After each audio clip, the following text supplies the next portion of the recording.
ആ മോനെ, നീ ഇടയില്ലേ? ഞാൻ എടുത്തിട്ടുണ്ട്.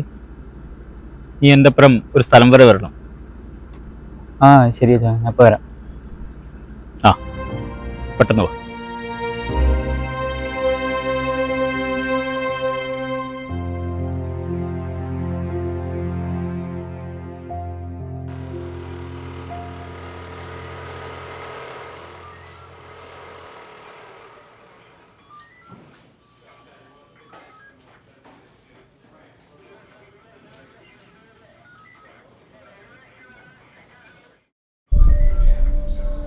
വാ, സാറ് വിളിക്കുന്നത്. ഞായറാഴ്ച അല്ലേ? ശരി, വരാം. ശരി. ഓക്കെ, ശരി.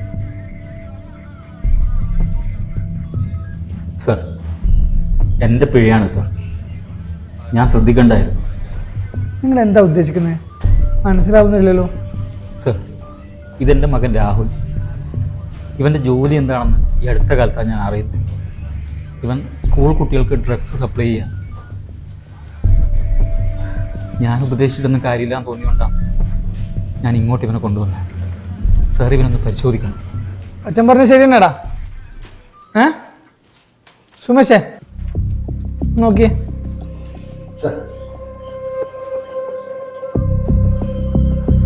സാർ, എന്തായിരുന്നില്ല സാർ? അച്ഛാ, അടങ്ങിക്കിടാതെ സാർ, അച്ഛൻ വെറുതെ പറഞ്ഞു സാർ.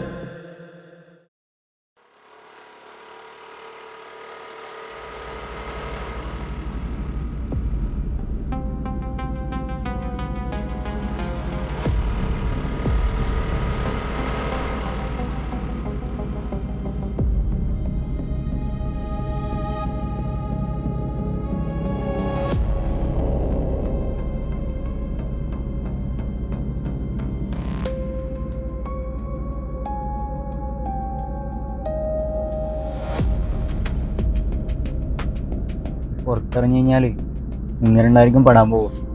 ഞാൻ നൈസായിട്ട് വരും. അറിയാലോ. ഞങ്ങളാരോടും പറയില്ല ബ്രോ. നമുക്ക് സാധനം കൃത്യമായിട്ട് എത്തിച്ചാൽ മതി. ഇതുവരെ ഞാൻ സാധനം കൃത്യമായിട്ട് എത്തിച്ചെന്ന്, ഇനിയും എത്തിച്ചു തരും.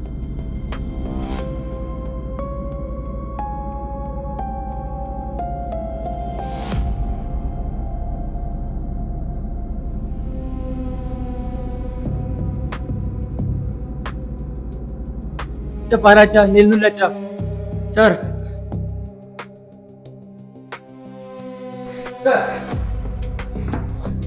സുമേഷേ, അവനെ മൊത്തത്തിൽ ചെക്ക് ചെയ്തേ. പിന്നെ ഇതിന്റെ സീരിയസ്നെസ് ഞാൻ പറയാതെ തന്നെ ഞങ്ങൾക്ക് അറിയാലോ. അറിയാം സർ. എൻ്റെ മകൻ കാരണം എന്നെ ഒരു കുട്ടി നശിക്കാൻ പാടില്ല. നിയമം അതിൻ്റെ വഴിക്ക് നടക്കട്ടെ. ഉള്ളിലെരിയുന്ന സൂര്യനെ ഓർത്തുപോയി ഇരുട്ടിലേക്കൊരു തണൽ തേടി ഞാൻ തനിച്ചു നടക്കുന്നു.